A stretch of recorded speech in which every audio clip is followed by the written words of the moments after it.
नमस्कार दोस्तों, आप सभी का स्वागत है आपके अपने यूट्यूब चैनल आरएस अकेडमी में। तो दोस्तों, आज हम लोग भारतीय राज्य व्यवस्था में मौलिक अधिकार से संबंधित कुल 25 महत्वपूर्ण प्रश्न करेंगे और मौलिक अधिकार का ये पार्ट 1 है। पार्ट 2 भी बनेगा। तो पहले पार्ट 1 करते हैं और ये 25 प्रश्न बहुत ही महत्वपूर्ण हैं, तो इसलिए वीडियो को जरूर पूरा देखिएगा और हर एक प्रश्न को ध्यान से पढ़िएगा, क्योंकि ये सभी प्रश्न एग्जाम में पूछे हुए प्रश्न हैं। तो ये आने वाले एग्जामों में पूछे जा सकते हैं, इनकी ज़्यादा से ज़्यादा संभावना है। ठीक है दोस्तों, तो चलिए शुरू करते हैं। तो देखिए, आपका पहला प्रश्न है दोस्तों, मौलिक अधिकार संविधान के किस भाग में वर्णित है? भाग 2 में, भाग 3 में, भाग 4 में या भाग 6 में? तो आपको पता होना चाहिए कि मौलिक अधिकार जो है संविधान के भाग 3 में वर्णित है, तो आपका ऑप्शन बी सही हो जाएगा, भाग 3। ठीक है, चलिए आगे देखते हैं। अगला प्रश्न है दोस्तों आपका दूसरा नंबर, मूल अधिकार। मूल अधिकारों को सर्वप्रथम किस देश में संवैधानिक मान्यता प्रदान की गई? भारत में, अमेरिका में, फ्रांस में या ब्रिटेन में? तो इसका सही उत्तर हो जाएगा दोस्तों अमेरिका में। ठीक है, मूल अधिकारों को सर्वप्रथम अमेरिका में मान्यता, संवैधानिक मान्यता प्रदान की गई थी। ठीक है ना, तो इसलिए ऑप्शन बी सही हो जाएगा, अमेरिका। चलिए आगे देखते हैं। अब आपका अगला प्रश्न है दोस्तों तीसरा प्रश्न ये है कि डॉक्टर भीमराव अंबेडकर ने भारतीय संविधान के किस भाग को सर्वाधिक आलोकित भाग कहा है? ठीक है, यहाँ पर कहा है ये होगा, का है, भाग कहा है नहीं, का नहीं होगा, यहाँ पर कहा है ये होगा। ठीक है, यहाँ पर थोड़ा सा मिसप्रिंट है, कहा है, आलोकित भाग कहा है, ध्यान दीजिएगा। भाग 1 को, भाग 2 को, भाग 3 को या भाग 4 को? तो आपका सही उत्तर जाएगा भाग 3 को डॉक्टर भीमराव अंबेडकर ने सर्वाधिक आलोकित भाग कहा है। ठीक है, तो ऑप्शन सी सही हो जाएगा। चलिए आगे देखते हैं। अगला प्रश्न है दोस्तों आपका 4 नंबर प्रश्न है। चौथा प्रश्न है कि मूल अधिकार मूल कहलाते हैं क्योंकि वह न्यायालयों द्वारा प्रवर्तनीय है, संयुक्त राष्ट्र मानव अधिकार घोषणा पत्र के अनुरूप है, सरलता से संशोधनीय नहीं है या मानव की प्राकृतिक और अप्रतिदेय अधिकार है? तो इसमें आपका सही उत्तर जाएगा दोस्तों कि मूल अधिकार मूल कहलाते हैं क्योंकि वह मानवता की प्राकृतिक और अप्रतिदेय अधिकार है। ऑप्शन डी इसमें सही हो जाएगा। ठीक है, चलिए आगे देखते हैं। अगला प्रश्न है दोस्तों आपका पांचवा है कि भारतीय संविधान के भाग 3 में कुल कितने अनुच्छेदों में मूल अधिकारों का वर्णन है? 21, 22, 23, 24? तो इसमें आपका सही उत्तर जाएगा दोस्तों ऑप्शन डी 24 अनुच्छेदों में जो है मौलिक अधिकारों का वर्णन किया गया है। तो ऑप्शन डी सही हो जाएगा 24 अनुच्छेदों में। ठीक है, तो ऑप्शन डी सही हो जाएगा। चलिए आगे देखते हैं। बहुत ही अच्छे प्रश्न है दोस्तों और ये सभी एग्जाम में पूछे हुए प्रश्न हैं। ठीक है, और ये हम लोग पार्ट 1 पढ़ रहे हैं, पार्ट 2 में भी मौलिक अधिकार से ही संबंधित प्रश्नों को करेंगे। चलिए छठवां प्रश्न आपका क्या है? प्रारंभ में कितने मौलिक अधिकार दिए गए थे? 6, 7, 4 या 5? तो आपको पता ही होना चाहिए कि प्रारंभ में जो है मौलिक अधिकार जो है वो 7 दिए गए थे। कौन कौन? समानता का अधिकार, स्वतंत्रता का अधिकार, शोषण के विरुद्ध अधिकार, धार्मिक स्वतंत्रता का अधिकार, सांस्कृतिक और शिक्षा का अधिकार, और फिर उसके बाद संपत्ति का अधिकार, और फिर संवैधानिक उपचारों का अधिकार। ये थे हमारे 7। लेकिन बाद में क्या किया गया? 44वें संविधान संशोधन 1978 में संपत्ति के अधिकार को जो है हटा दिया गया और वहां से हटा करके अनुच्छेद 300 क में संवैधानिक अधिकार बना दिया गया। ठीक है, तो इसलिए यहाँ पर प्रारंभ में पूछ रहा है तो हमारा उत्तर ऑप्शन बी सही होगा, 7 मौलिक अधिकार दिए गए थे। ठीक है ना, चलिए आगे देखते हैं। अगला प्रश्न है दोस्तों आपका सातवां है कि वर्तमान में भारतीय नागरिकों को कितने मौलिक अधिकार प्राप्त हैं? 6, 7, 8, 9? तो 6 मौलिक अधिकार प्राप्त हैं। क्यों? क्योंकि संपत्ति के अधिकार को संवैधानिक अधिकार बना दिया गया है मौलिक अधिकार से हटा करके अनुच्छेद 300 क में। ठीक है, चलिए आगे देखते हैं। अगला प्रश्न है दोस्तों आपका आठवां प्रश्न है, भारत के संविधान में मौलिक अधिकार मूल संविधान का हिस्सा था, चौथे संशोधन द्वारा जोड़े गए थे, संसद द्वारा 1952 में जोड़े गए थे या 42वें संशोधन द्वारा जोड़े गए थे? तो इसमें आपका सही उत्तर जाएगा ऑप्शन ए, मूल संविधान का हिस्सा था मौलिक अधिकार। ठीक है, चलिए आगे देखते हैं। अगला प्रश्न है दोस्तों आपका 9वां, भारतीय संविधान में न्यायालय में कौन प्रवर्तनीय है? नीति निर्देशक सिद्धांत अर्थात डीपीएसपी, प्रस्तावना, मूल कर्तव्य या मूल अधिकार? तो भारतीय संविधान में न्यायालय में जो है मूल अधिकार प्रवर्तनीय है, तो ऑप्शन डी सही हो जाएगा, मूल अधिकार प्रवर्तनीय है। बाकी मूल कर्तव्य, प्रस्तावना और नीति निर्देशक सिद्धांत जो है ये न्यायालय में प्रवर्तनीय नहीं है। ठीक है, चलिए आगे देखते हैं। अगला प्रश्न है दोस्तों आपका 10वां है, मौलिक अधिकारों को लागू करने का दायित्व है उच्चतम न्यायालय को, उच्च न्यायालय को, या उपयुक्त दोनों को, या भारत के मुख्य न्यायाधीश को।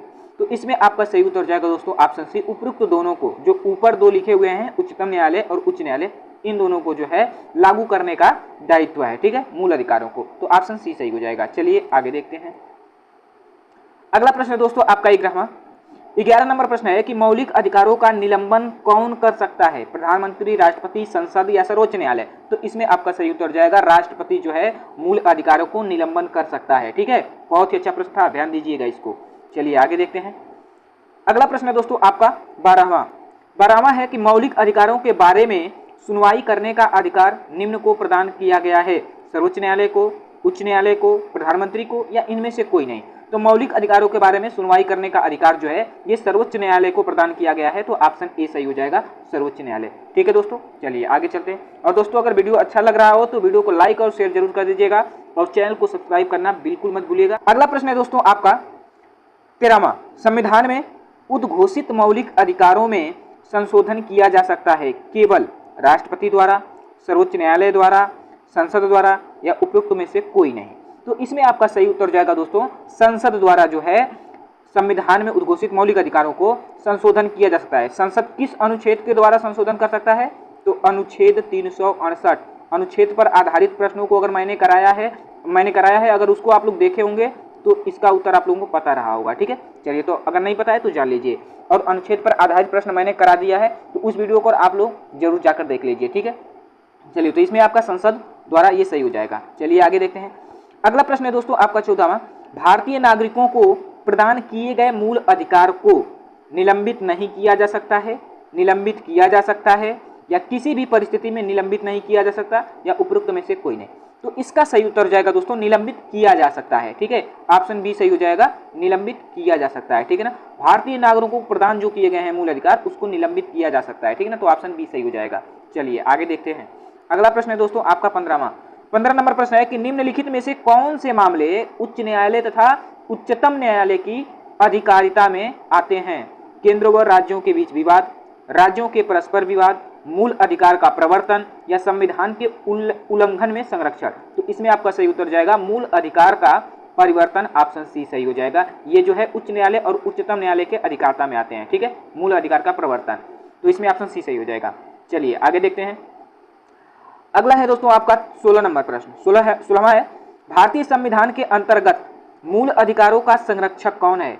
संसद, न्यायपालिका, मंत्रिपरिषद, मंत्रिमंडल, या कार्यपालिका? तो इसमें आपका सही उत्तर जाएगा न्यायपालिका। ऑप्शन बी जो है मूल अधिकारों का संरक्षक है, ठीक है। चलिए आगे चलते हैं। अगला प्रश्न है आपका 17 नंबर प्रश्न है कि मौलिक अधिकारों के निलंबन का आदेश कौन दे सकता है? प्रधानमंत्री, संसद, सर्वोच्च न्यायालय, या राष्ट्रपति? तो इसमें आपका सही उत्तर क्या हो जाएगा? राष्ट्रपति जो है मौलिक अधिकारों के निलंबन का आदेश दे सकता है। तो ऑप्शन डी सही हो जाएगा, ठीक है ना। चलिए आगे चलते हैं।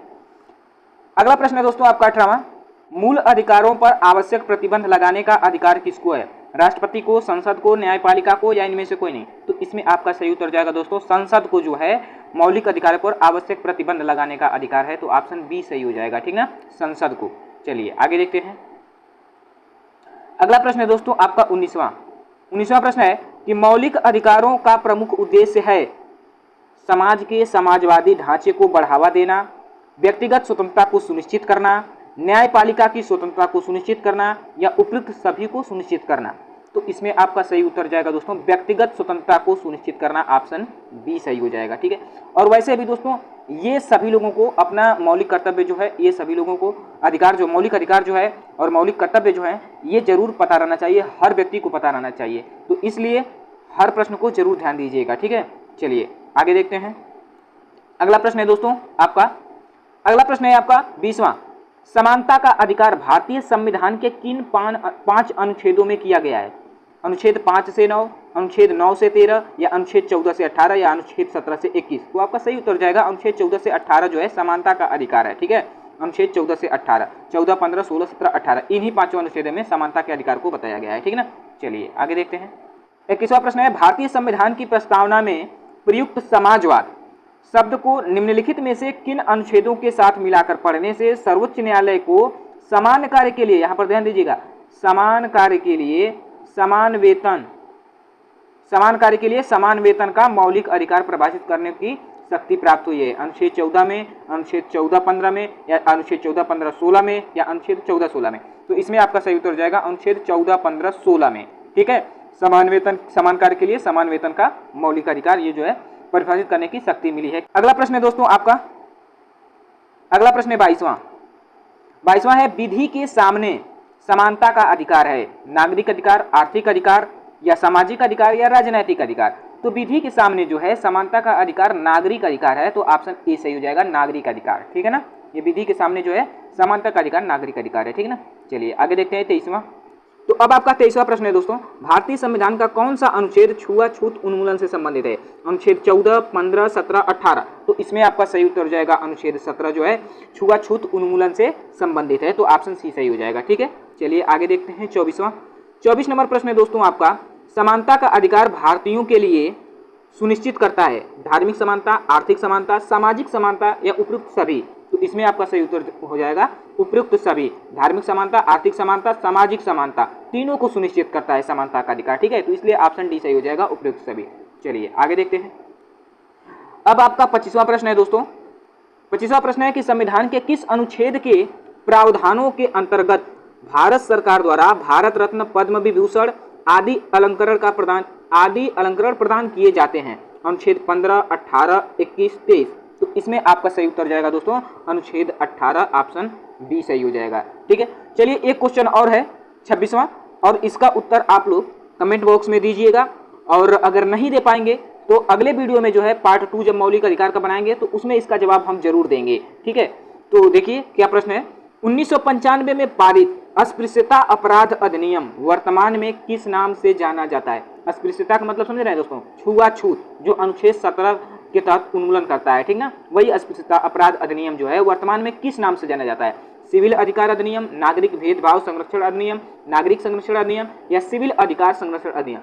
तो इस प्रश्न का उत्तर हम तो अगले वीडियो में देंगे ही, और अगर आपको पता होगा तो इसका उत्तर आप लोग कमेंट बॉक्स में जरूर दीजिएगा।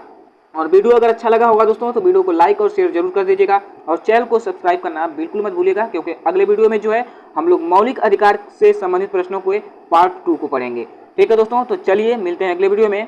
जय हिंद।